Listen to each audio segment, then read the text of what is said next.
É isso aí, galera. Começando mais um programa Bola Redonda, diretamente aqui da TV Alto Tietê e @pod na rede, programa Bola Redonda no ar. E hoje temos convidados ilustres, galera. Hoje comigo, José Carlos Brunoro. Boa noite, Brunoro. Prazer ter você com a gente. Super prazer é meu, bater um papo de esportes, é sempre gostoso. E vamos deixar rolar. Vamos aí. E comigo, Paulo Bifone. Boa noite, Douglas. Boa noite a todos. É um prazer estar com vocês, com a galera bater um papo de futebol. Vou ouvir mais do que falar, né? Mas vou fazer um som com vocês aqui. É isso aí. Prazer ter você com a gente aí. Gratidão. Boa noite, Ramon. Boa noite. Noite fria, bacana. Boa noite para todos à mesa. Brunoro, estava relembrando aqui em off, tô tentando lembrar quando que eu fiz uma entrevista com ele aqui em Guarulhos, mas foi feita. Eu vou puxar depois no YouTube, eu vou passar para ele também. Legal. Meus amigos, que semana! Que semana! Não tem como não falar. Todo mundo pela cidade onde eu vou, cara, jogo do Palmeiras. Vamos falar do jogo do Palmeiras, mas vamos falar de quinta-feira passada. Vamos lá atrás, depois a gente vai falar sobre o jogo da próxima quinta. Meu Deus, o que fala desse jogo de quinta-feira passada, Brunoro? O que esse técnico fez? O que esse Portuga fez, meu Deus? Jogo de Libertadores, arma uma retranca, coloca 3 volantes, né? Vamos povoar aquele meio de campo ali. Qual a sua análise aí? Queria que você falasse um pouco desse jogo de quinta-feira passada. Esse jogo foi muito estranho. Eu acho que dois aspectos, né? Primeiro, assim, jogo de Libertadores, acho que o Abel sabe muito bem. O Filipão, de vez em quando eu conversava com ele falava: Libertadores é para ganhar ou perder no máximo de 1-0.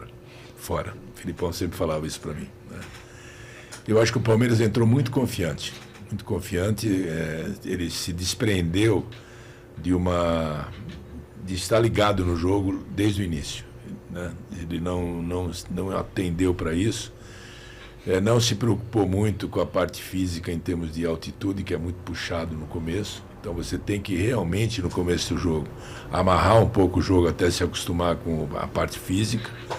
Então esses dois aspectos, o físico e a concentração, foram muito ruins. E escapou de não perder de 4, né? Então já deu sorte. Sim, agora altitude, né? A LDU já eliminou o Botafogo, eliminou o São Paulo, né? E depois, na entrevista coletiva, eu falei que os jogadores tinham que estar mais ligados, né? Pô, mas também ele arma a equipe mal às vezes. Dá um tilt na cabeça do Portuga que ele fica, né, meio perdido ali, né? Ele arma o time, o Veiga não foi legal, né? O lateral direito também não foi, o Piquerez não estava bem no jogo. Então, acontece, às vezes o jogador não está bem naquela noite. Mas o problema é ter tomado 3, né? E aí, no próximo jogo, já começa com 3-0, né? Mas, a gente tem isso no canto da torcida, né, Ramon? O Palmeiras é o time da virada. E tá sendo o time da virada, né? Porque aconteceram algumas viradas já, né? Em alguns jogos. E aí, o que esperar, meu, dessa... Fala um pouco de quinta passada e fala um pouco, né, dessa próxima quinta.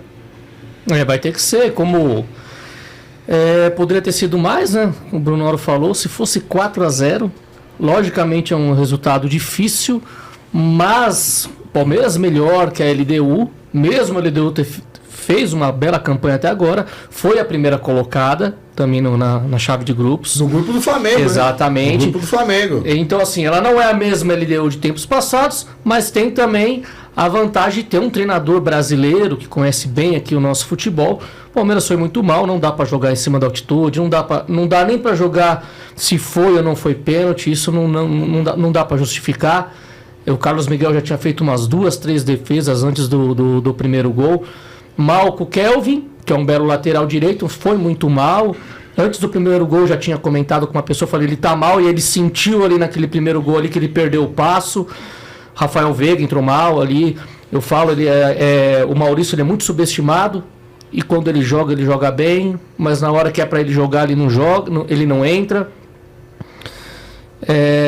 Eu tenho uma visão ainda. O Murilo e o Gustavo Gomes, os dois juntos, já tá uma situação mais complicada de pegar um ataque rápido, mas não dá para jogar os dois também, porque as laterais ali pecaram muito. Felipe Anderson deu uma caída novamente, estava vindo no ritmo muito bom também, foi mal, mas o lado do Kelvin ali pegou muito. O Rafael Veiga foi muito mal, não deu liga. O Aníbal Moreno também acabou não jogando, então o Martins.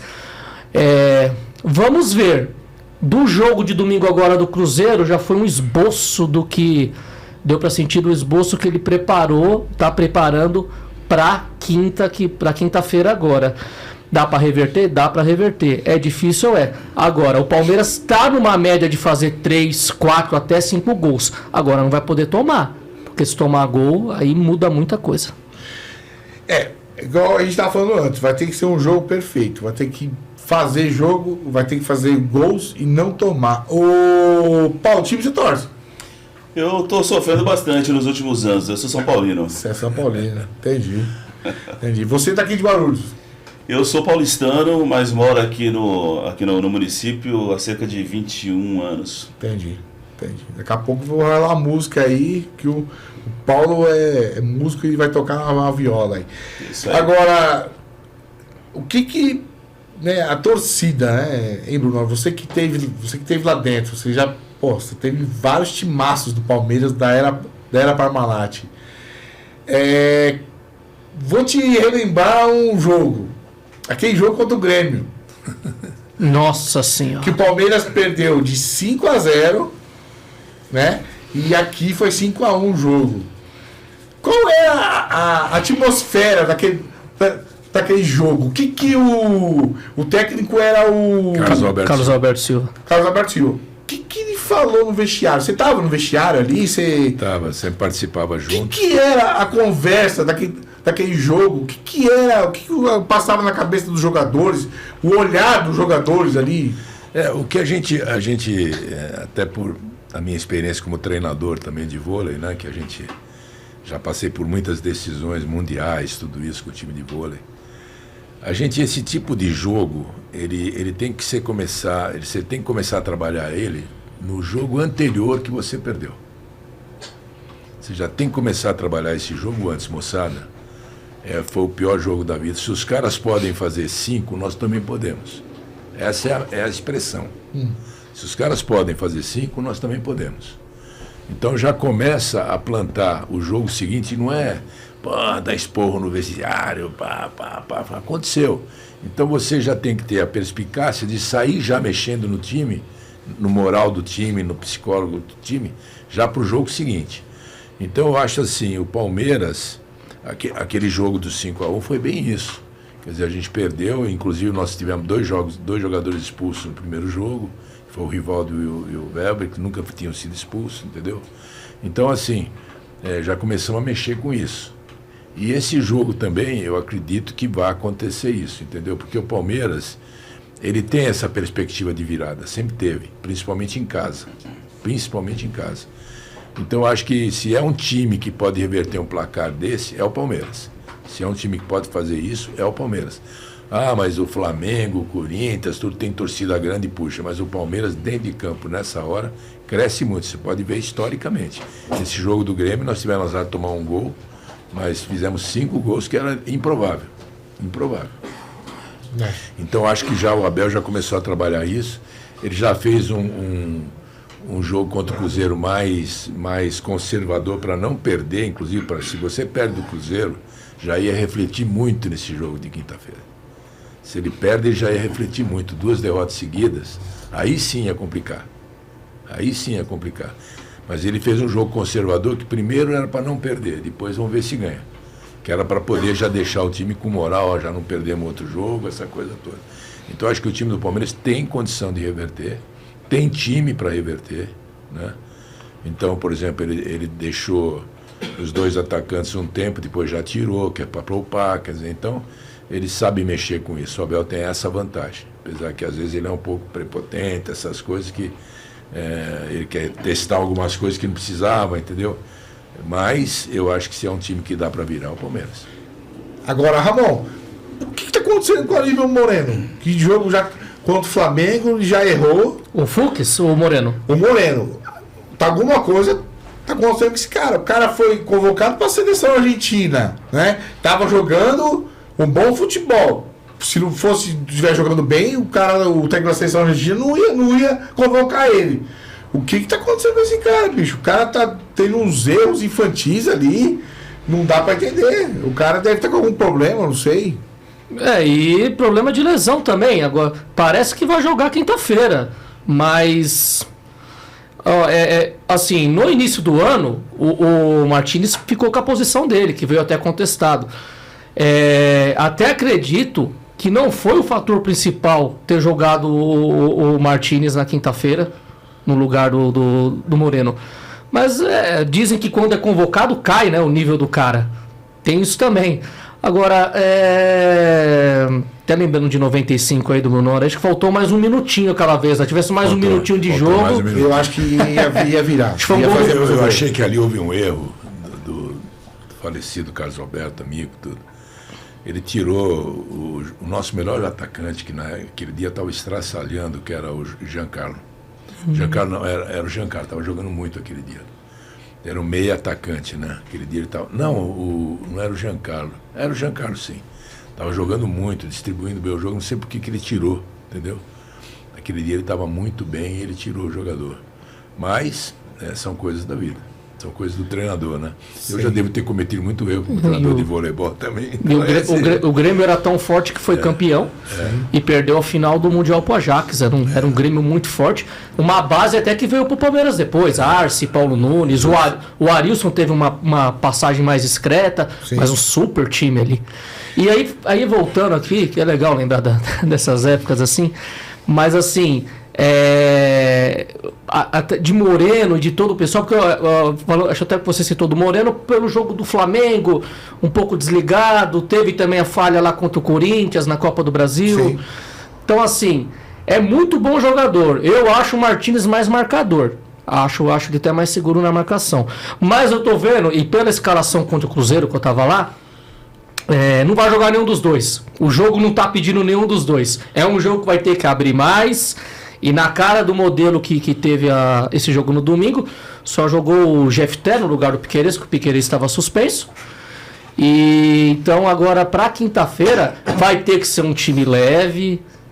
O Felipe Anderson, vamos ver se ele vai estar acordado, que eu acho muito bom jogador, mas eu não sei o que acontece. Parece que já tinha despertado. Nós vamos ver o que vai acontecer, porque vai ser um jogo para não ter falhas. Dali, por confiança, eu acho o Kelvin muito bom jogador. Mas eu acho que vai ter que ser um jogo pro Giai. Principalmente pela confiança. E vamos ver o que vai acontecer.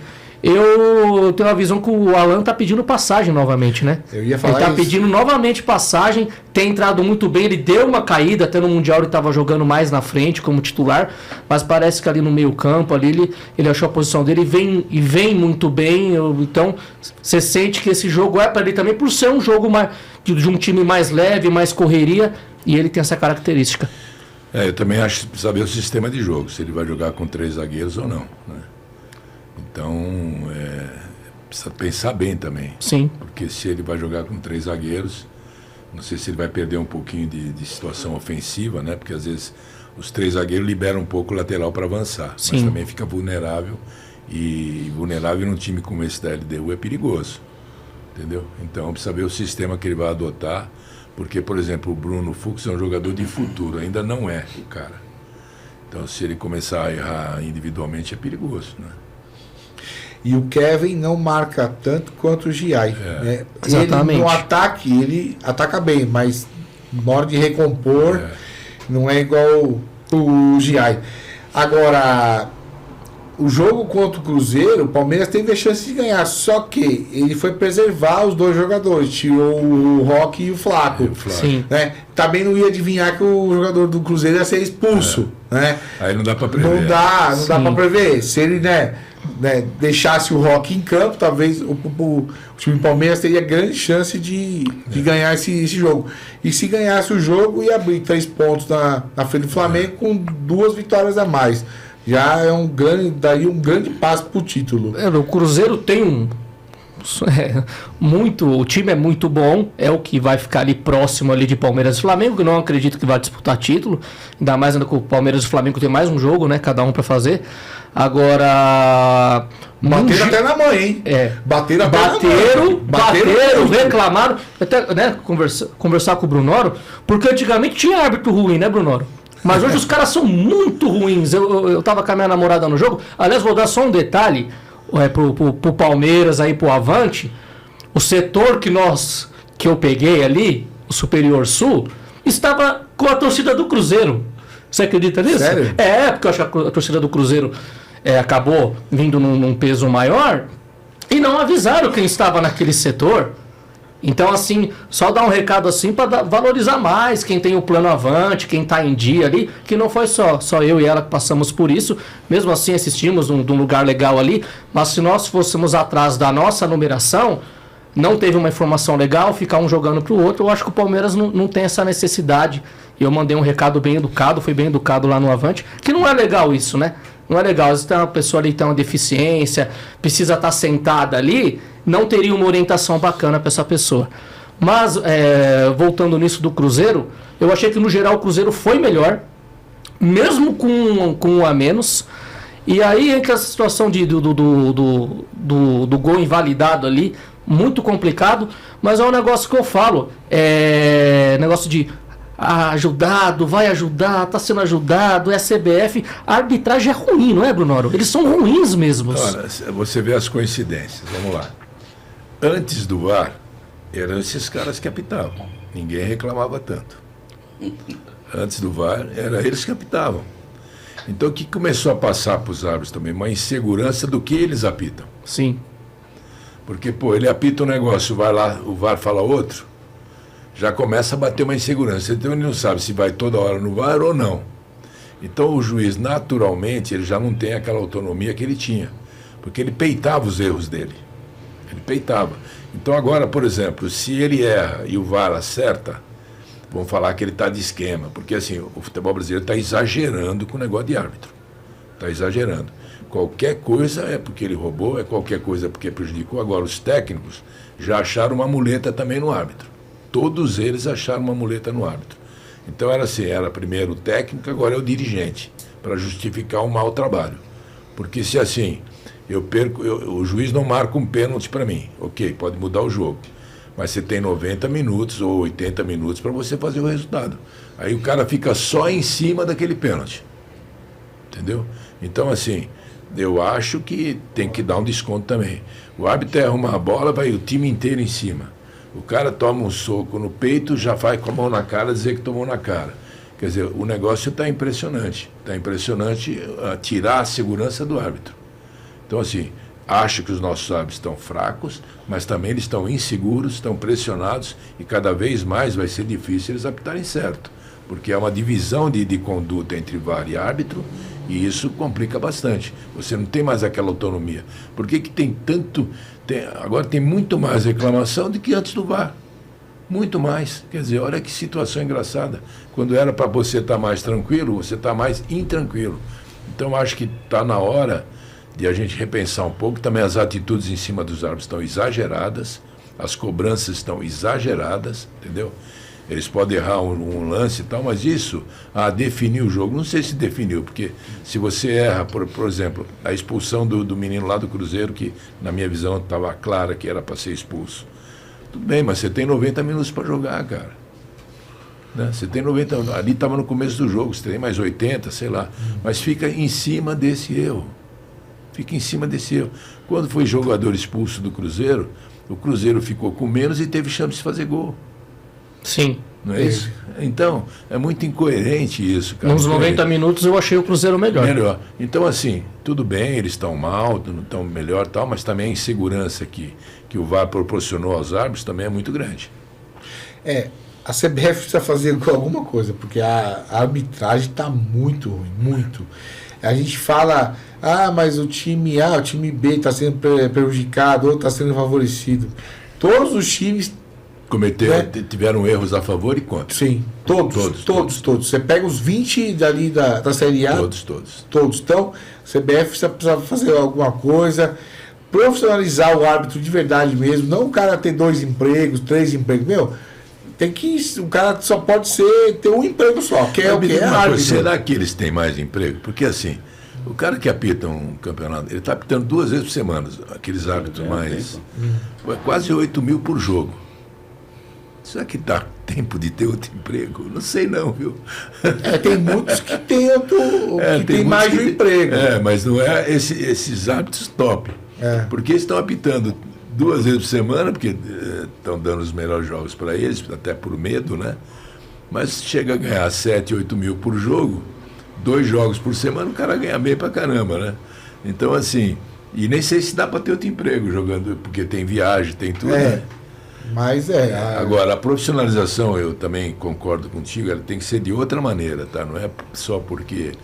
É porque ele, por exemplo, se você pega a rodada de domingo, exemplo, segunda-feira é obrigatório uma reunião com todos os árbitros, passar o dia estudando tudo que aconteceu no fim de semana.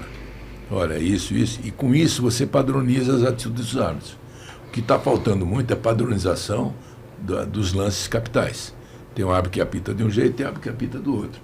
Então a profissionalização já vai ajudar nisso. É obrigado uma reunião após a rodada, entendeu? Ou metade dos árbitros que atuaram para poder fazer isso, preparação física. Então tem uma série de coisas que vão melhorar muito. Mas eu acho que não é só o aspecto financeiro. Sim. Eu também acho. Ô, Paulo, o que você vai tocar pra gente? Olha, inspirado no coração de vocês para essa semana, a letra não tem muito a ver, mas o nome da música chama-se Coração Valente.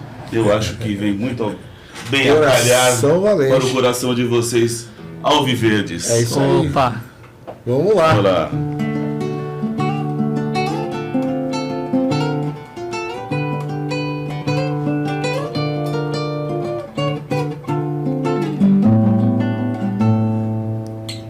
Vou seguindo em frente, coração batendo, coração valente. Na mata eu sou raiz, aqui sou residente. Vou no meu caminho, sem atrapalhar ninguém. Tenho uma família que papai do céu me deu. Eu tenho os meus problemas, quem não tem já resolveu. Eu quero ser feliz, sempre ao lado teu. Não percebo a maldade, pois não tenho em mim. Reconheço o medo porque já senti. Eu trago em mim a dor que o amor curou. Tudo que é passado vira cicatriz. Meu amor, a vida é tão bonita. E o que sou, poeira no universo.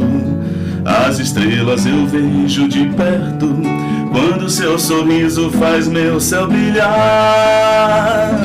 Eu sou quem sou, disso não abro mão. Meus amigos no meu coração. Eu canto aos ventos a minha verdade na minha canção.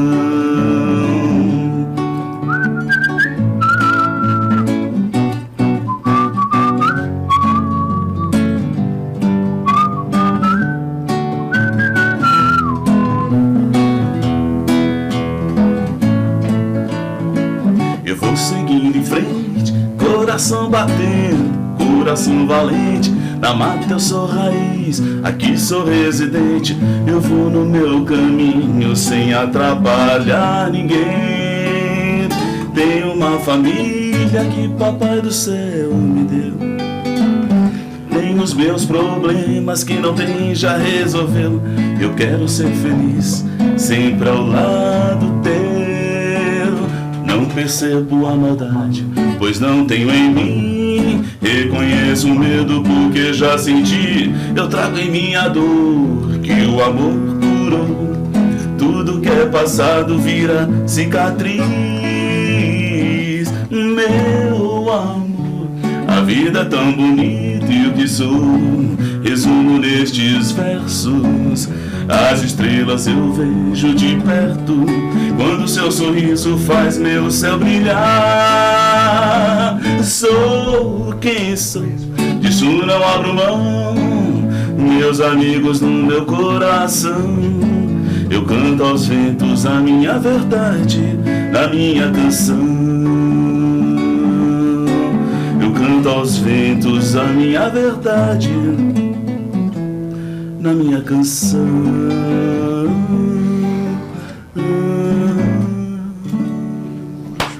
Boa! Obrigado, Que obrigado. letra bonita, mano. Obrigado, obrigado. Essa música é sua? A música é minha. Bem bonito, bem Então, bonito. isso faz parte do meu álbum Reflexões, lançado em 2024. Legal. Tá no Legal. Spotify, quem quiser conhecer meu trabalho. Eu no vou puxar lá. Tá tudo por aí. Ajuda o artista independente. E que legal que você é da MPB. Eu tenho uma raiz muito forte da MPB, né? Eu trago, assim, às vezes um pouco mais próximo ou distante das minhas canções. Muito, acho que, pelo menos são meus ídolos, né? A gente acho que tem essas referências, Zé Ramalho, Gilberto Gil, Milton Nascimento. Nossa, esses caras são as estrelas, né, cara? Eu acho que ainda dá pra recuperar esse espaço na música boa, né?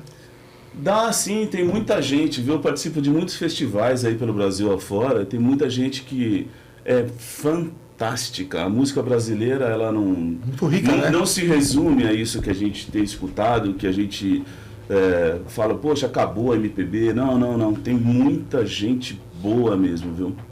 Que bom. Pode ter certeza disso aí, que eu tenho acompanhado muito de perto isso. Tem talentos maravilhosos, tem cada coisa linda. Que bom. E quanto tempo você é músico, Paulo?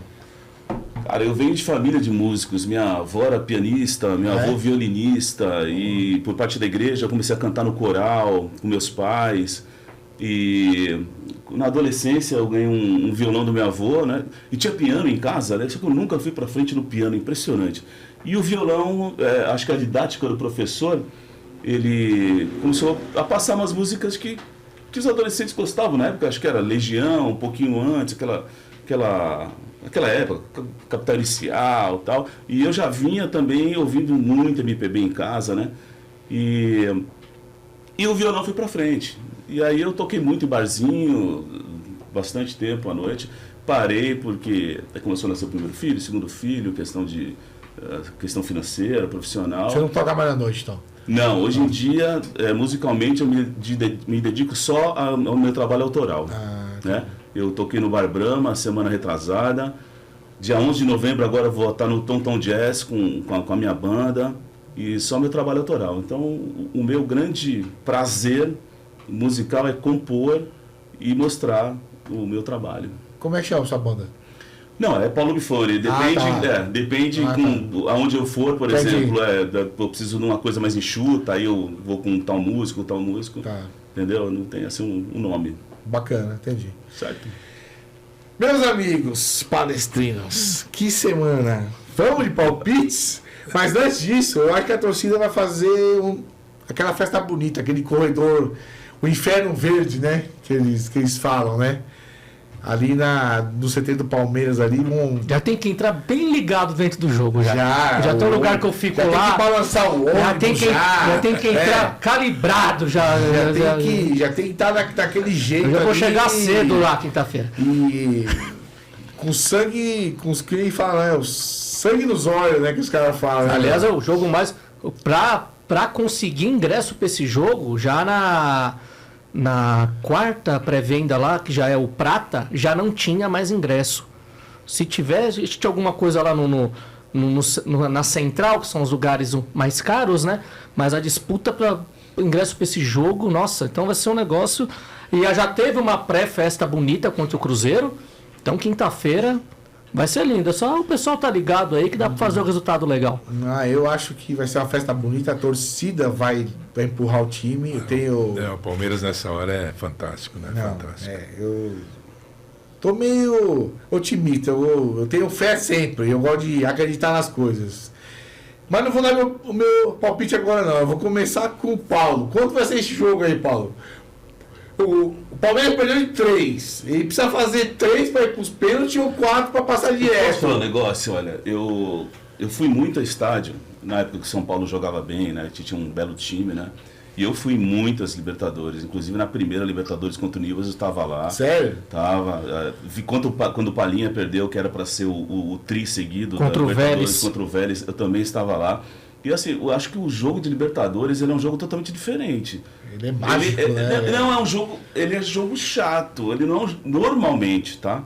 Normalmente, o que eu sempre vi em campo foi isso. Jogo nervoso, jogo catimbado.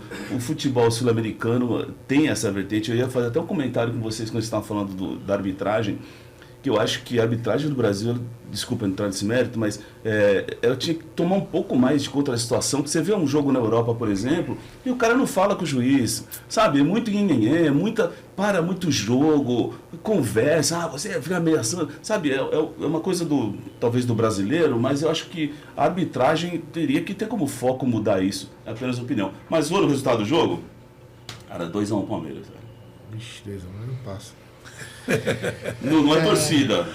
Bate pronto, assim, pá. Tem muitos amigos palmeirenses. Eu vou deixar o Brunoro por último, Ramon. Fala aí.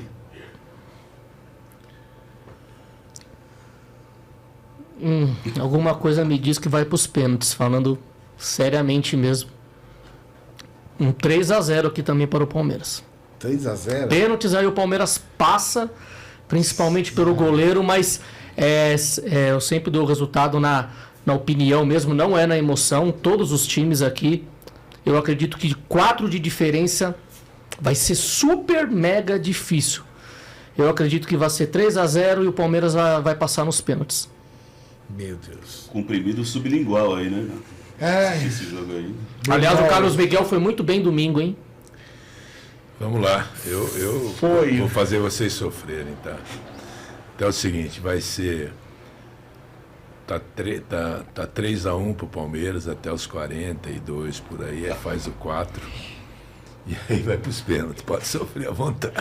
Aí, ó, tomar um. Não fala isso não. Não fala isso não, cara. Vai ser assim, não, cara. Coraçãozinho não. Porque é difícil fazer 4, vai fazer 3, aí os caras 4 em cima da hora. Cara, eu sou otimista, velho. Palmeiras vai meter 5-0, velho. Rapaz, isso aí. 5-0. Aí eu não vou nem voltar na quinta. 5-0. Já tá ouvindo, né? E depois do jogo, eu vou lá pra porta do CT. Ô Flávia, se for 5-0, eu não vou voltar quinta. Você me conta na o quê? porta do CT lá, Ramon? Então eu já vou te esperar lá no ponto que eu fico ali já depois que eu saio. Sério, Ixi, já vou... Sério, ó. Me arrepiei, cara. Me arrepiei. Vai ser 5-0 essa porra, velho. Nós vamos ganhar de 5-0 pra provar pra esses antes aí, mano. Os caras estão falando muita coisinha, mano. Estão falando muita coisinha, mas deixa. Deixa. O Palmeiras não fala nada, o Palmeirense fala nada. A gente fica na moralzinha. Mas eu acredito no Palmeiras, vai ser 5-0. E abaixou o Chico Lang aqui em mim hoje, mano. Chico Langiano. Ó, tem um amigo meu que ele conversou com o Anderson Barros. Disse que o time está muito motivado. Muito motivado. Eu também acho que eles estão bem focados, viu? Muito motivado. Então, boa. Não, eu acho que é assim, cara. Ô, Ramon, vamos dar o palpite de Palmeiras, Juventude Palmeiras no próximo domingo? Vamos dar moral pra quem dá moral pra gente. Tem muitas mensagens aí. Sim. Olha lá, é o Zinho Manasses, um abraço pro C9, que é o nosso colega aqui também, né? Tem um programa aqui na Rede Alto Tietê, que aliás já conhece o Brunoro de longas caminhadas do Palmeiras Parmalat, trabalharam juntos, tá acompanhando a gente aqui também, obrigado. Ó, o André Roque, conhecido, assistindo o programa. Abraço, André. Perguntou do meu apelido do Mr. Rassos, é muito tempo de noite, viu, André? E aí noitada acaba acontecendo essas coisas. O Fio, como sempre, mandando bom dia. Ele tá no Japão, né? E tá cobrando o serviço do Gordão lá, o Flyer. O Gordão disse que já entregou. Aqui eles já se comunicaram aqui também. É isso aí. Os caras se cobram no ar. Já falou, ó, só o Dan respondendo aqui, cadê o Fio? Tava aqui até agora, eu não sei o que aconteceu agora. Joel Cecílio, Boa noite aos integrantes do programa. Tá aqui embaixo, tá falando. Aqui, ó. O C9 deu o placar dele. 4 Palmeiras. Aí, ó, que legal. Liderou. A Cristiana Bifone também acompanhando a gente. Caroline Moura Guedes. É isso aí, que é a minha prima também. Pessoal acompanhando, show de bola. É isso aí. Vamos agora, palpites agora. Juventude e Palmeiras, dia 2, né? Que é domingo, às 6h30 da tarde. Domingão. Em Caxias? Caxias. Lá. Começar com você, Ramon. Bem, a gente sempre faz o prognóstico de ir bem na Libertadores para dar a opinião do brasileiro. Eu falo, Juventude, time encardido, joga em Caxias, é complicado, ainda respira para ficar na primeira divisão, mas o Palmeiras vai ganhar de 2-1 lá. Bruno? A Juventude, eu tenho uma história com o Juventude, que a Parmalat patrocinou a Juventude Era também. Né? co-irmãs, né? Co-irmãs. Você participou da história do Cafu? Eu que fiz todo o projeto do Cafu, né? A minha esposa, eu era um solteiro, inveterado, fui para Caxias, conheci minha esposa e casei. Então ela é de Caxias também. Era de Caxias. Então a Juventude, quando a gente pegou o Juventude pela Parmalat, o Juventude estava na Série B, nós subimos ele para a Série A, foi campeão da Copa do Brasil também. E é um time que eu tenho no coração também. Né? Eu também, eu gosto muito do Juventude. E eu acho que esse jogo, se o Palmeiras ganhar da Libertadores, ele não ganha esse jogo, vai ser empate. Paulo? 3-1 Palmeiras. 2-0 Palmeiras. Bruno, já que você tocou isso, como é que foi essa história do Cafu? Você que, né, tinha uma cláusula, né? Não, é Não assim. tinha essa cláusula ou não? Tinha. A história do Cafu é bem interessante. O Palmeiras sonhava em ter o Cafu. Sim. Sempre sonhou em ter o Cafu. Aí a gente deu uma sondagem no São Paulo se eles venderiam para o Palmeiras. Né? Lógico que o São Paulo disse que não, era um ídolo do São Paulo e tal. E aí o time um time na Espanha veio para comprar o Cafu. Aí eu falei para a Parmalat, por que a gente não compra junto? Depois ele vem para o Palmeiras. Né? Então eu já engendrei isso para trazer ele para o Palmeiras. Só que o São Paulo estranhou quando ele fez um contrato de 1 ano.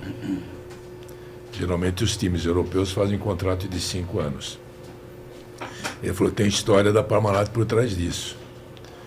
Aí o cara que estava acertando isso comigo para lá, falou, agora melou, São Paulo quer pôr uma cláusula que não pode voltar para o Palmeiras. Né? Não pode voltar para o Palmeiras. E, agora zerou. Eu falei, não, pode fazer. Pode fazer. Como pode fazer? Eu falei, pode fazer. Eu não falei o que eu estava pensando. Né? Na realidade, eu tinha o Juventude. Eu falei, vai voltar para o Juventude e depois vem para o Palmeiras. Quer dizer, ele não voltaria direto para o Palmeiras. E aí eu conversei com o Cafu. O Cafu manteve a palavra dele, ficou quietinho também. Quando terminou o São Paulo, ficou tranquilo. Não pode vir para o Palmeiras, pode vir para o Palmeiras, mas ficou meio nacismado que era contrato de 1 ano. Aí quando terminou o contrato, o Cafu veio para o Juventude. Ele ficou 5 jogos do Juventude e veio para o Palmeiras. Foi isso, montei todo um esquema diferente para poder trazer ele. Todo mundo ficou um pouco bravo comigo. Ele terminou o Brasileiro de 95 no Juventude, né? Terminou o Brasileiro 95 no Juventude, veio para aquele time espetacular de 96. Foi. Né? E aí o que aconteceu? Eu montei um esquema para trazer ele, né? Então foi uma estratégia, não foi nada contra o São Paulo absolutamente, mas foi uma estratégia que era um jogador que estava nos nossos sonhos, né? Sim. Então eu molei todo esse esquema e deu certo. Ô, Bruno, até puxando, que acaba puxando a gente, né? Principalmente com você que foi ativo em tudo isso, aquela Copa do Brasil lá de 96 lá, aquela situação do Miller, foi um negócio muito do Miller, foi do Palmeiras, foi da Parmalat? Não, esse negócio do Miller foi bem interessante. O que aconteceu? O Palmeiras e a Parmalat tinham um acordo. Então, por exemplo, o Palmeiras tinha um salário teto do Palmeiras, que financeiramente o Palmeiras não podia subir esse teto. Então a Parmalat subiu esse teto para poder complementar alguns jogadores. E então era o teto Palmeiras, teto Parmalat. Parmalat pagava a diferença do teto Palmeiras para o teto Parmalat. E o Miller, quando veio, ele foi nesse teto Parmalat, né? Quando estava para vir a Copa do Brasil, que a Copa do Brasil foi adiada Por isso que deu esse problema. Ela foi adiada. Se fosse no prazo normal, ele teria jogado. Ele jogaria, né? Jogaria. Então o que aconteceu? O São Paulo falou, não, eu vou pegar o Miller até para dar um troco no Palmeiras, essas coisas, essa rivalidade natural, né? E o Miller veio falar comigo, nossa, São Paulo fez uma proposta aqui irrecusável, cara, mas se você cobrir, eu fico, quero ficar, estou muito feliz aqui, quero ficar, a gente conversou bastante, falei, Miller, pô, quem que não quer ficar contigo? Mas se eu subir o teu teto, eu tenho que subir de todos os outros. Eu não posso fazer isso. Não posso, porque nem financeiramente e nem moralmente, porque eu tenho vários jogadores em nível altíssimo aqui. Imagina se eu soube de todo mundo, Rivaldo, Luizão, Djalminha. Era um time ruim, né? Era. Então, só tinha cara ruim só. Então, assim. Só tinha cara ruim. Então o Miller falou, pô, mano, eu dou no coração, mas eu vou ter que ir, eu sou um profissional, né? E aí acabou marcando que a gente perdeu a Copa do Brasil, mas se vocês olharem o jogo da Copa do Brasil, teve 2 falhas individuais, não foi o conjunto. Nossa, também o Amaral. Amaral e acho que o Veloso errou. O Veloso saiu errado na bola. Mas assim, foram as individuais, acontece, mas, pô, o Amaral sensacional, o Veloso sensacional. Então, assim, aconteceu de perder, mas não foi porque o Miller saiu, é porque deu uma situação de jogo. Agora, eu não podia manter o Miller por questões, vamos dizer assim, de ética dentro do elenco, senão ia ter que aumentar todo mundo. A diferença era muito... Era o Miller tinha que ir. É. Tinha que ir. Até ele falou, pô, eu falei, Miller, se eu sou você, vai, né, cara, porque a proposta era muito... O Miller era um jogador que já tinha ganho o Mundial pelo São Paulo, tinha uma característica de São Paulo. Mas ele estava muito feliz no Palmeiras, né? Aquele time era fantástico também, até o jogador queria jogar, né? Entendeu? Mas assim, e foi isso, a gente conversou muito, eu e ele, cara, o Miller é maravilhoso. Então, assim, não tinha como segurar. E ele mesmo ficou chateado, né? Porque talvez ele quisesse que eu fizesse um esforço para segurar, mas não tinha jeito, mas também ele tinha que sair. E ele já não retornou tão bem para o São Paulo, que ele foi recuperar o futebol dele depois no Santos. Sim.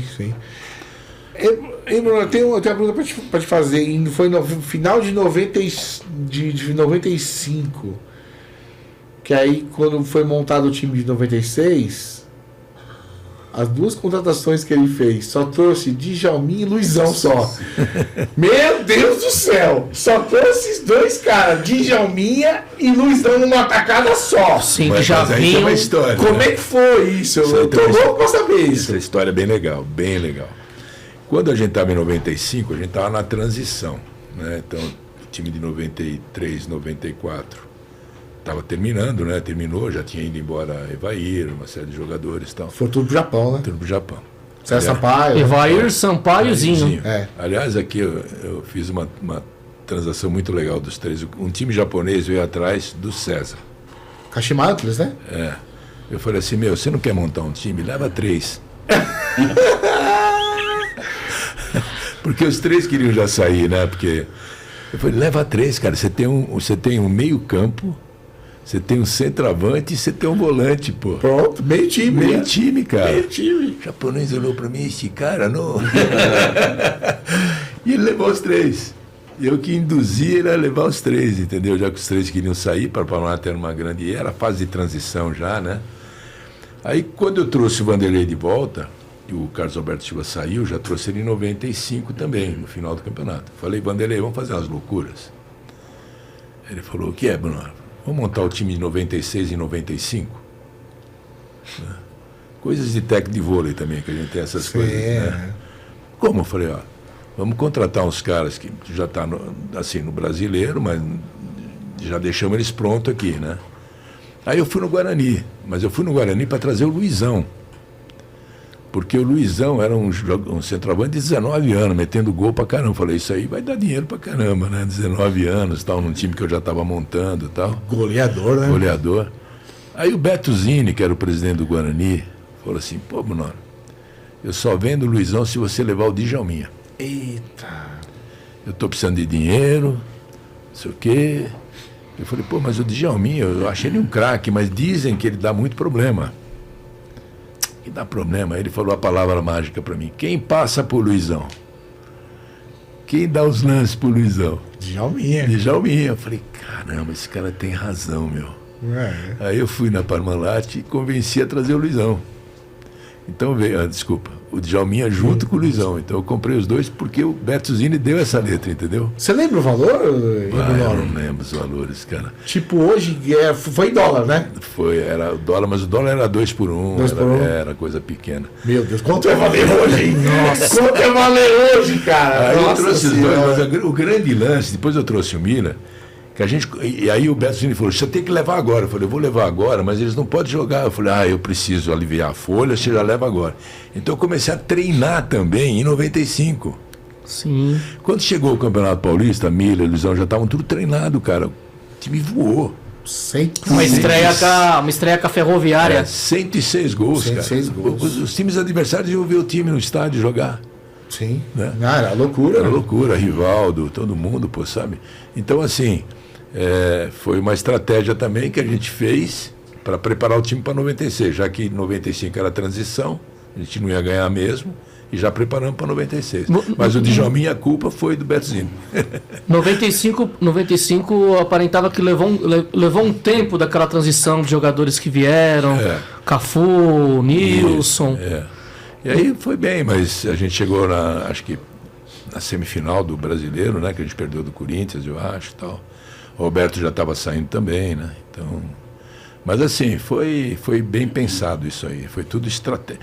Essa época, eu sempre como dirigente, eu nunca gostei eu sempre fui muito estratégico, né?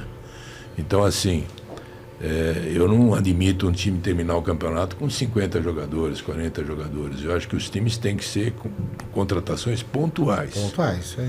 Aonde você tem que ter um reserva que possa suprir aquela situação. Então não tem que ter 200 jogadores para cada posição. E você pode ver a fórmula certa para cair é quando troca a técnica, você vai ver no fim do ano, esse time está com 50 jogadores, cada técnico traz um, né? Então eu sempre fui muito pontual nas contratações, né? Então deu certo, felizmente. Agora, Bruno, não é porque eu estou na sua frente não, mas eu acho que, eu tenho quase certeza, né? Que o Matos, o Alexandre Matos, ele tem muito de você nessa coisa de trazer jogadores, estratégia, né? Eu acho que sim. Ele sempre usou você como espelho. E na época eu sempre achei você como o diretor de futebol ali, estava entre os tops ali. Era um cara que era futurista, que pensava sempre na frente, né? Na realidade, eu que criei essa função, né? Não existia.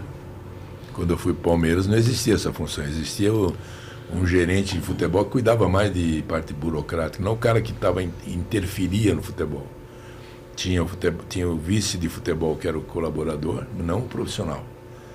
Então a Parmalat me colocou como um profissional para dirigir o departamento. E aí hoje todo mundo tem esse cara, né? Sim, surgiu dali, né? Surgiu dali. Então eu fico muito orgulhoso de ver isso, mas também fico muito chateado que tem muito erro, né? Muito erro. Não, muito erro. O que você falou? Trazer 50, 60 jogadores e quem paga depois e mandar, clube, né? Esses caras são dirigentes profissionais, ganham uma fábula e deixa trocar técnico 4 vezes por ano, pô. Então tem alguma coisa errada, porque a função do dirigente, ele é preventiva também. Sim. Então o dirigente não tem que estar atrás da mesa do escritório, tem que estar no vestiário também. Então todos os problemas, eles têm que ser arrumados, para não sobrar para o treinador. Porque um problema no futebol, ele tem que ser resolvido, não pode ser adiado. Adiou, já tem um monte de gente opinando, ainda mais hoje, que é empresário, não sei, a mãe, é o cunhado, é o cachorro, é todo mundo, entendeu? Então você tem que atuar rápido para ajudar o treinador a não ter muito problema. E os caras vão deixando, sabe? Eu não sei porque que não interfere no vestiário. Eu, por exemplo, com todos os técnicos que eu trabalhei, eu tinha uma relação muito forte. A gente até dividia função. Lógico que isso que me deu essa cancha foi de ser técnico também. Sim. De outra modalidade, mas é uma modalidade coletiva, né? Você está trabalhando com pessoas, né? Lidando com pessoas, então você tem que saber fazer isso. Então eu vejo isso muito acomodado, sabe? Os dirigentes profissionais aí, presidente daqui, presidente dali, mas não deveria deixar chegar num ponto de trocar técnico 3 vezes no ano, 4 vezes no ano. Ele tem que estar atuando junto ao elenco. Ele tem que saber fazer isso junto ao elenco, entendeu? Então não sei se essa rapaziada aí não tem essa vivência de vestiário, então eles se complicam, mas tem que estar atuando também fora da mesa de trabalho, tem que estar lá no chão de fábrica, que nem diz o outro, né? Sim. Vamos falar de outros clubes agora, né? Quem fala do Corinthians, o cara suspirou, ele lembrou dos times da Pamata, ele suspirou. Não, você é doido.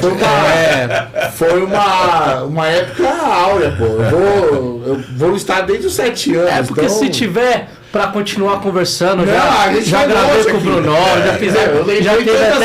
já teve até uma vez que teve a situação que tinha um boato lá do Maradona, que poderia vir jogar no Palmeiras. Eu conversei com ele sobre isso na época. Então, dá uns 20 programas. Começa a lembrar aqui, uma hora é pouco pro Bruno, cara. Uma hora é pouco. Vamos falar do Corinthians, ele ganhou 1x0 do Vitória. O Corinthians ganhou de 1x0, Vitória daquele jeito. Um lance também estranho lá para quem viu, uma bola do Vitória ali que dá uma impressão ali numa linha que a bola entrou, mas também deu a impressão que ninguém ficou correndo muito atrás para ver se a bola entrou ou não. Vitória daquele jeito, ganhou semana passada do Santos, fez uma situação inédita de ter ganho do Santos aqui em São Paulo, e tá ali, já vinha numa emenda, tinha ganho do Bahia, e precisando ali, aquela luta ali de baixo, é o que fala, matematicamente ainda não tem ninguém rebaixado. O Daniel Paulista, acho que agora foi demitido pelo Sport. Então o Vitória ali teve uma chance. O Corinthians está naquela situação que eu sempre falo, vai ficar ali no meio de tabela, vai ganhar uma fora, vai perder 2 fora, vai perder uma em casa, ganhar 2 em casa. Acabou ganhando. Teve uma atuação boa do menino lá, o Felipe Longo, o goleiro. E o Corinthians está naquela preparação para a Copa do Brasil, que aí já entra uma outra sintonia, vira chave, entra aquele Corinthians de mata-mata, e aí vai mudar muita coisa. Mas um resultado que o Corinthians mantém ali na situação de classificação, que vai ficar ali no bolo ali da primeira tabela. Agora, pro Vitória, muito ruim, porque ele já vinha numa emenda legal, e mais 3 pontos ali ele já poderia dar uma distanciada, não, né? Mas um pouco distante ali dessa zona de rebaixamento, que é um bolo enorme ali. Sim. Vamos pro palpite, o próximo jogo do Corinthians é contra o Grêmio, domingo às 4 da tarde, deve ser o jogo da TV, né? Onde é o jogo? O jogo é na Arena do Corinthians. Vou começar com você, Paulo. Quanto vai ser esse jogo aí? 1-1. Bruno. Então, os times aí tem que brigar, essa turma tem que brigar por os 45 pontos para não cair, né? Exatamente. Tá todo mundo ali meio ainda para Número alcançar. mágico, né? Agora, eu acho que a Copa do Brasil ficou pro fim do ano, né? Sim. Eu acho que o Corinthians ganha esse jogo 1-0. Ramon. Corinthians e Grêmio. O Grêmio deu uma leve melhorada, mas, né, ganhou o clássico ali do Sul, ali, entre eles ali, o Grêmio e Juventude. Corinthians e Grêmio. Grêmio mais precisando do resultado, mas também acredito numa vitória do Corinthians, 2-1. Acho que é 1-1 esse jogo aí também, cara. 1-1. Galera, siga nosso programa aí, @progbola-redonda no canal do YouTube e nossas redes sociais. E mandar um abraço aí pra Rosilene e pro André, que tá assistindo a gente aí também. Galera, eu começo a pensar nas coisas, que tem muita pergunta pra fazer pro Norma, mas não vai dar. Já vou lembrar de mais um jogo. Vamos falar do São Paulo. Ei, o que fala do Tricolor? Tricolor São que Paulo, ganhou, né? Ganhou, bela atuação do Luciano, fez um gol, deu uma... 6 gols. Assistência pro Bobadilha. E é uma realidade do São Paulo que podem crucificar, e o ídolo tem muito isso, mas ele já é um ídolo do São Paulo. Ele, com certeza, se você perguntar para muitos são paulinos, muitos vão considerar ele, alguns nem tanto.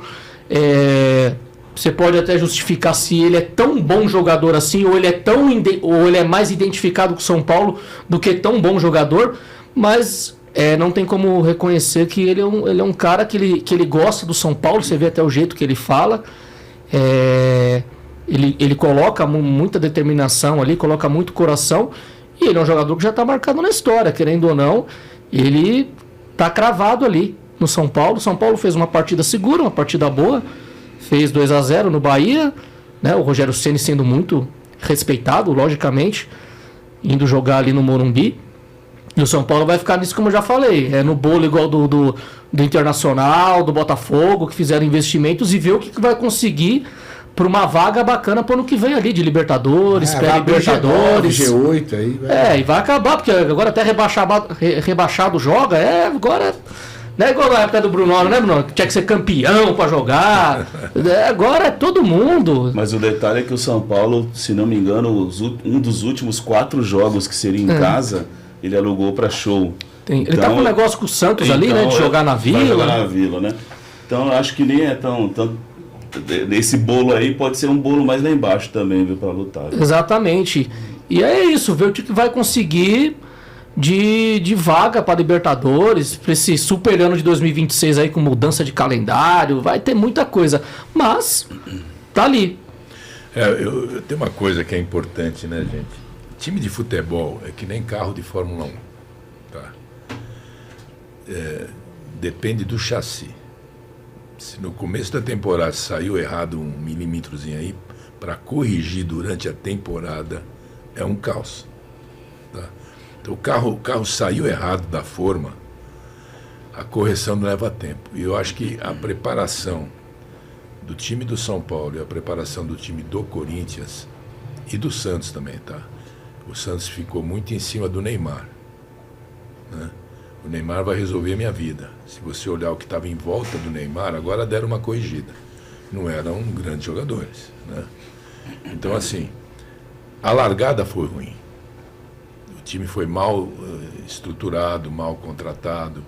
Então, assim, a largada foi ruim. Então, para corrigir no caminho, vai ficar isso aí, gente. Perde, ganha, perde, ganha, perde, ganha. Porque não tem como você recuperar o chassi, cara. Entendeu? A formatação do time. Né? Então, se você pegar os exemplos do Flamengo, do Palmeiras, do Botafogo do Rio, que já largou um pouquinho antes ali, ele largou o Campeonato Carioca para montar o time, o Fluminense, que é um time médio, mas está sempre ali, mas lá a largada foi melhor, né? Esses times largaram mal na formatação da equipe. Então agora tem que corrigir no meio do caminho, isso não é fácil. Fica ruim, né? Bom, Vasco e São Paulo, domingo às 8h30 da noite. Vou começar com o São Paulino. Do primeiro turno, o São Paulo tomou em 3, se não me engano, do Vasco aqui no Morumbi, né? Perdeu no O Morumbi. Vasco tá numa crescente. O Vasco tá numa crescente. Foi 6x1. 6x1? 6x1 foi do Santos. Foi pro Santos, Não. A goleada foi no Santos. São Paulo foi menos, foi 3x1, um negócio assim. Mas perdeu. Eu acho que vai ser 3x1 de novo pra eles. 3x1 pro Vasco. E aí, Bruno? O placar vai ser difícil, mas eu acho que o Vasco ganha. Vasco ganha. Tá numa ascensão, assim, né? Os times do Diniz, eles têm 2 momentos. O momento que ele começa a ganhar pra caramba e não para, cara. Mas também quando começa a dar uma perdidinha, ele perde 2, 3 jogos, né? Então, assim, é uma característica porque o Diniz, ele monta um esquema e tá todo mundo errado, fala que é sempre o mesmo esquema, não é. O Diniz tem essa inteligência. Só que quando aquele esquema acerta, ele não muda, ele demora para mudar, né? Mas agora está nesse ponto do ganhar sempre. Então, eu acho que ele não perde mais 2, 3 jogos, ele não perde. E aí, Ramon, quanto? Também acredito na vitória do Vasco, no embalo. 2x0 Vasco. 2x0 Vasco. Fala aí, Felipe. Eu tenho uma pergunta para você, seu Bruno. Porque hoje teve Seu Brunório, eu te processo por danos morais. Teve uma reunião muito importante hoje do conselho da SAFiel, que o Corinthians está fazendo a SAF. Muita gente a favor, muita gente negando, dizendo que vão cortar água no Parque São Jorge se não aceitar a SAF. O que você, que é um dirigente já faz tempo, acha dessa era SAF? É o futuro? É o fracasso? O que você acha disso? Bom, a Parmalat era uma SAF, né? Se você pensar bem, era basicamente uma SAF. Mas o que acontece? Depois eu trabalhei, até agora estou trabalhando no futebol, em outros clubes, tudo, trabalhei fora. O que acontece? Se você tem a profissionalização da equipe, você não precisa virar SAF. Real Madrid não é SAF, Barcelona não é SAF, tá? Então, se você trabalha com profissionais, não precisa virar SAF. No Brasil, tem 2 momentos da SAF. A primeira é que os clubes endividados precisam da SAF. Então, vira SAF por obrigação e até para acabar com as dívidas. Tá? O segundo momento é virar SAF porque precisa se estruturar profissionalmente, às vezes o lado social do clube não permite isso, então você virando SAF ajuda. Eu acho que o Corinthians é um time próprio para virar SAF. Por quê? Porque politicamente ele é muito conturbado. E o investidor da SAF vai dirigir o futebol, não vai dirigir o clube. E o clube no Corinthians tem muita interferência no futebol. Então eu acho que para o Corinthians seria uma boa, além do alívio financeiro, que é uma camisa espetacular, dá para fazer muita coisa no Corinthians. Ele teria esse ganho de sair o político do time, entendeu? E aí ninguém segura o Corinthians, cara. Ninguém segura o Corinthians. É a mesma coisa. Entendeu? Sai dirigente, deixa a dívida, sai de... Entendeu? E sempre tem um problema. Então, assim, aí ninguém segura o Corinthians, que é uma camisa fantástica, é uma marca fantástica que está sendo mal utilizada. Entendeu? Eu acho que tem muitas coisas para fazer no Corinthians. Então, eu acho que assim, a SAF ela é muito boa, só que também a SAF, que estão entrando no futebol, tem dirigentes péssimos na SAF. Por isso que dá problema. Entendeu? Porque às vezes o próprio investidor ele quer ser o dirigente. E ele tem experiência no mercado financeiro, mas não no futebol. Então, porque assim, todo mundo que está fora do futebol acha que tem a solução do futebol. Agora, precisa estar lá dentro, cara, precisa ter vivência lá dentro. Senão não vai dar certo. Então tem muita SAF aí perigando porque tem isso. E o outro lado que é importante da SAF, e muitos deles entram, é para aproveitar o aspecto patrimonial do clube. Então, por exemplo, a SAF da Portuguesa. A SAF da Portuguesa está mais interessada no Canindé do que no time. Sim. Ela está querendo o Canindé. O estádio, né? Entendeu? É um lugar estratégico ali, né? Maravilhoso, entendeu? Maravilhoso. Então, precisa tomar cuidado com isso também. Então, eu acho que o clube tem que ter um conselho gestor, porque o clube é movido a futebol. Então, de repente, eu consigo um lado patrimonial maravilhoso e largo o futebol vai ficar lá atrás e dane-se. Eu utilizei daquilo que a SAF queria. Entendeu? Sim. Então, é muito perigoso. Agora, eu acho que para alguns times é necessário sim. Não que tenha solução, que eu te falei. Eu acho que o Flamengo, o Palmeiras, não precisa virar SAF. Tá? Então, acho que tem uma gestão muito boa. Vamos de palpite, eu nem vou falar do Santos, porque a gente está terminando o tempo. Santos e Fortaleza. O Santos vai jogar em casa contra o Fortaleza. Jogo difícil para o Santos. Vou começar com o Ramon. Vamos lá, Ramon. Placar.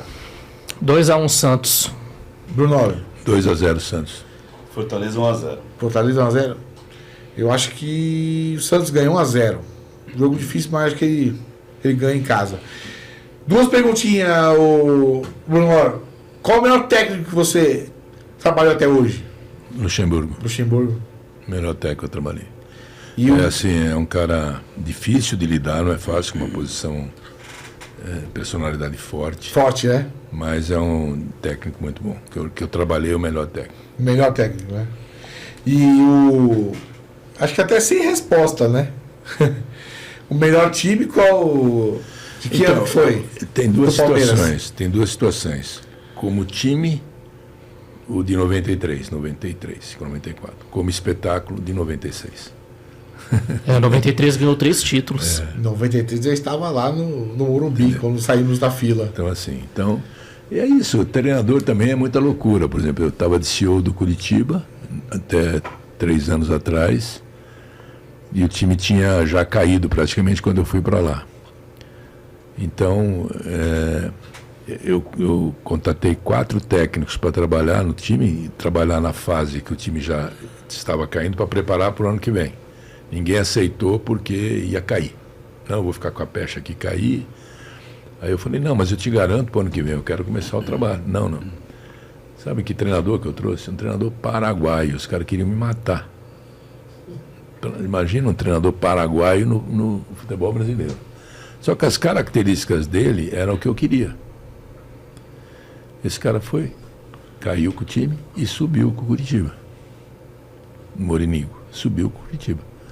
Então ninguém botava fé, porque o treinador hoje é muita característica que você quer para o seu time e os elementos que você tem na mão. Né? E ele subiu o time. Eu fiquei super agradecido porque na coletiva, eu já não estava mais no Curitiba, a primeira pessoa que ele agradeceu fui eu, no final do ano. Né?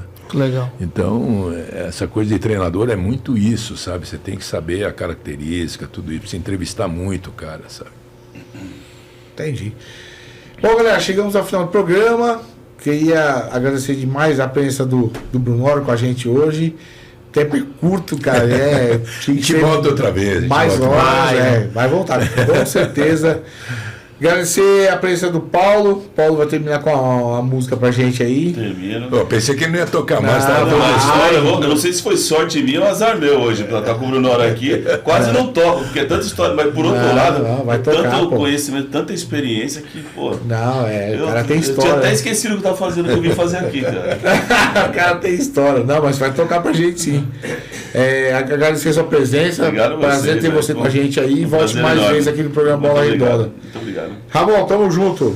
Tamo junto, obrigado, Paulo. Brunoro, mais uma vez, um bom tempo sem te ver, muito bacana, muito legal, volte mais vezes, é sempre legal recordar, e é isso aí. E se quinta-feira passar, eu vou ficar já por lá, já. Não, eu que agradeço a presença aí e também falar de coisas atuais, né? Porque às vezes as pessoas só querem falar na época do Palmeiras, aquela coisa, mas falar de coisas atuais que é importante. Sim. Eu continuo trabalhando no futebol, agora estou num projeto chamado Vital, que é uma SAF de base, né? Só garotos de base. Está muito legal o projeto e a gente está crescendo também. Já vocês vão ouvir falar muito da Vital. Legal. Pô, bacana. Galera, reprise do programa Bola Redonda, quinta-feira, às 14 horas, no canal 527 da Claro TV. E siga, programa Bola Redonda, se inscreva no nosso canal no YouTube. Bom, galera, até próxima semana, se Deus quiser. Fé, sempre, sem fé não chega a lugar nenhum. Vamos terminar com o Paulo tocando mais uma música aí. Aproveitar a música chamada Simbora, né? Que é bem o tema do momento, né? Sou cão sem dono, bicho do mato, passarinho livre, ando por aí. E é desse jeito que eu levo a vida, meio vagabundo, eu e o violão. Por onde passo às vezes não agrado, mas sempre agradeço a quem me deu a mão. Pois tem uma coisa que admiro e é gente que eu gosto, é de bom coração. Vai-se embora logo ali adiante, pois não fico muito no mesmo lugar. Quem sabe a gente se vê outro dia, noutra sintonia, em outra canção. Quem sabe a gente se vê outro dia, noutra melodia, em outra estação.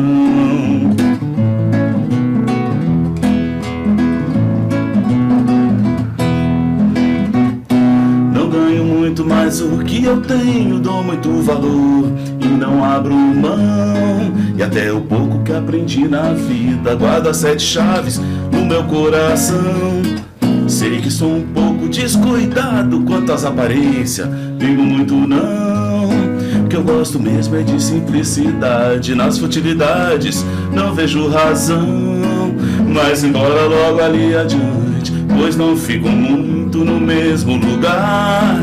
Quem sabe a gente se vê outro dia, noutra sintonia, em outra canção.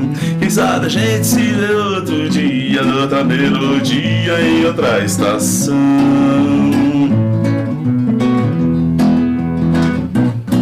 Não acredito muito no destino e sim no caminhar que mostra a direção.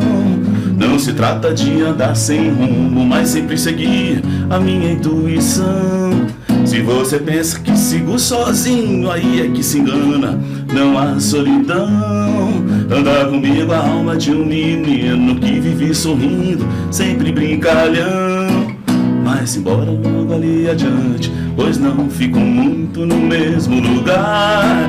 Quem sabe a gente se vê outro dia, noutra sintonia, em outra canção. Quem sabe a gente se vê outro dia, noutra melodia, em outra estação.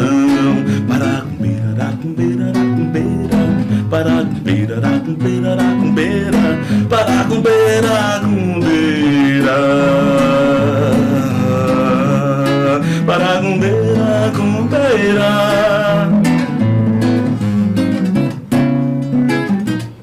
E sim, bora que eu não fico muito no mesmo lugar. Boa.